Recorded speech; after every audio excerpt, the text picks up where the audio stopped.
Hola les Madridistas, j'espère que vous allez bien. On se retrouve dans une nouvelle vidéo parce que demain le Real Madrid se déplace à Vigo pour une nouvelle journée de Liga. Les gars, plein de bonnes nouvelles, aussi quelques mauvaises nouvelles. On va en parler tout de suite et juste après ça, c'est parti. Les gars, juste avant de vous parler de la Liga, je voulais vous parler tout d'abord du tirage au sort de la Ligue des Champions qui a eu lieu aujourd'hui à midi. Donc les gars, comme vous pouvez le voir, on est tombé sur Liverpool avec malheureusement un match aller pour nous à Madrid et puis le match retour se jouerait à Anfield. Les gars, je ne sais pas ce que vous pensez de ce tirage au sort. Moi, je vous le dis rapidement, je pense qu'il y a pire, il y a le Bayern, il y a City. Je pense aussi qu'il ne faut pas se voir déjà en demi-finale face à Porto ou face à Chelsea parce que Liverpool, même si ça va pas très bien en championnat, ça reste une équipe solide, ça reste une équipe très physique, ça reste une équipe qui a l'un des meilleurs entraîneurs au monde et puis surtout sur les côtés, ils ont deux joueurs fantastiques que sont Mané et Mohamed Salah.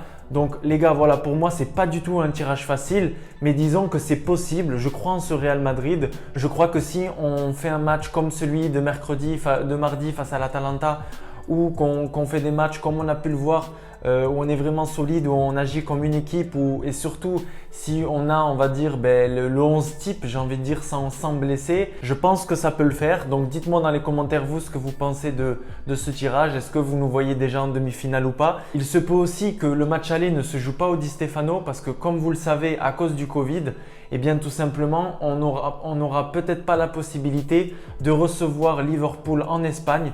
Tout simplement parce que jusqu'au 30 mars, il y a un arrêté qui dit que les personnes, donc les joueurs de Liverpool et donc du Royaume-Uni n'ont pas le droit de venir en Espagne dû à de nombreux cas là-bas. Donc il est possible qu'on joue le match aller non pas chez nous, mais en Roumanie ou en Europe de l'Est comme l'ont pu le faire d'autres équipes auparavant. D'ailleurs, l'Atlético Madrid l'a fait.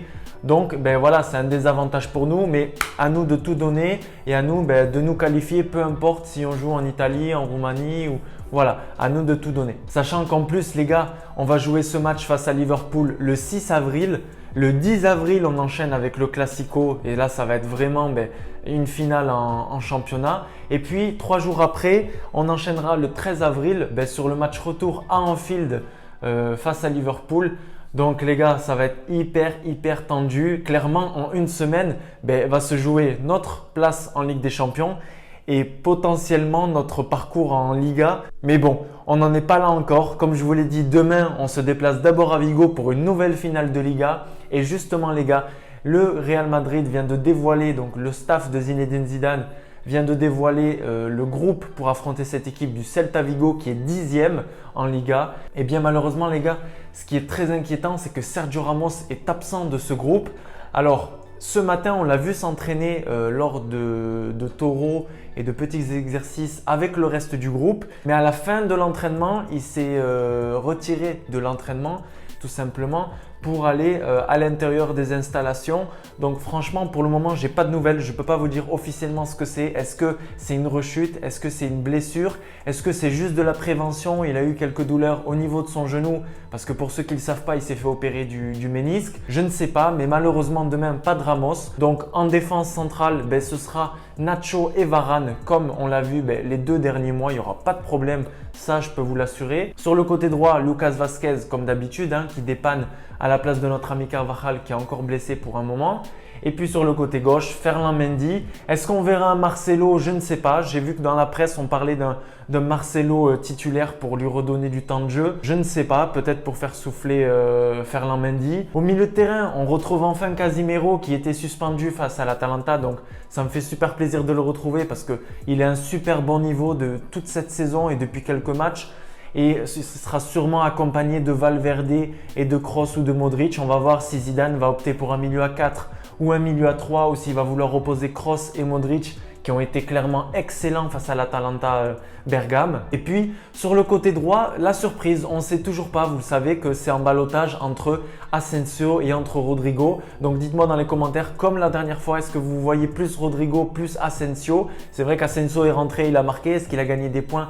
On verra bien demain. Et puis les gars, sur le côté gauche, je pense que voilà, avec la nouvelle blessure d'Eden Hazard, qui d'ailleurs les gars ne sera pas opéré, le Real Madrid a fait le choix de ne pas l'opérer. Il sera donc en processus normal de récupération, pas d'opération pour le moment. Ce sera Vinicius qui occupera ce côté gauche selon moi et selon de nombreux supporters, de nombreux journalistes. D'ailleurs, en parlant de Vinicius brièvement, comme vous le savez les gars, moi j'étais pas du tout fan et c'est vrai que depuis 3-4 matchs, il commence à proposer une nouvelle chose, une nouvelle version de lui-même, à provoquer un peu plus, à vraiment apporter cette vitesse, à donner des passes intéressantes à Karim Benzema. Donc demain, j'espère qu'on va pouvoir retrouver ce Vinicius qu'on a pu voir face à l'Atalanta ou même face à Elche ou face à l'Atlético lorsqu'il est entré en jeu. Et puis en attaque, les gars, pas besoin de vous dire qu'on va retrouver notre tonton, Karim Benzema, le classique.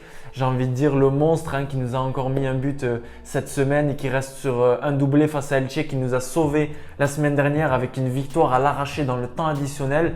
Donc voilà pour ce 11 qui sera plutôt classique, mais à noter l'absence de Sergio Ramos. Vous les gars, en attendant, dites-moi dans les commentaires ce que vous pensez de ce 11. Quel serait votre 11 vous pour affronter Vigo? Et en parlant de Vigo, elle reste cette équipe de Vigo sur 2 victoires en 5 matchs. Elle est 10e au classement. Elle est entraînée par Koudé, vous savez, qui est arrivé en pleine saison pour sauver cette équipe qui allait mal. Il compte des joueurs comme Aspas, comme Nolito, comme Denis Suarez. Donc ils ont vraiment de la qualité dans cette équipe de Celta Vigo. Mais c'est vrai que depuis quelques semaines, depuis quelques mois, c'est difficile pour eux d'enchaîner les matchs. Voilà les gars pour cette affiche Vigo-Real Madrid.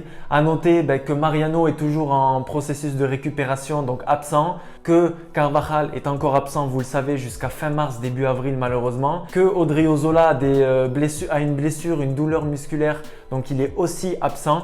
Et puis Eden Hazard, je vous l'ai dit, il sera absent, il est complètement écarté. Les gars, nous on se retrouve dès demain donc pour ce débrief du match Vigo-Real Madrid. Comme d'habitude, n'oubliez pas de me dire dans les commentaires votre pronostic. N'oubliez pas de me dire ce que vous pensez de ce tirage au sort. N'oubliez pas de liker, de vous abonner. Merci beaucoup. On vient de passer les 2000. Ça me fait super plaisir. Pour mon anniversaire, on a passé les 2000. On est même beaucoup plus loin que les 2000. Donc merci les gars. Et donc demain, on se retrouve aux alentours de 18h30, 19h pour ce débrief. À la Madrid les gars, vamos!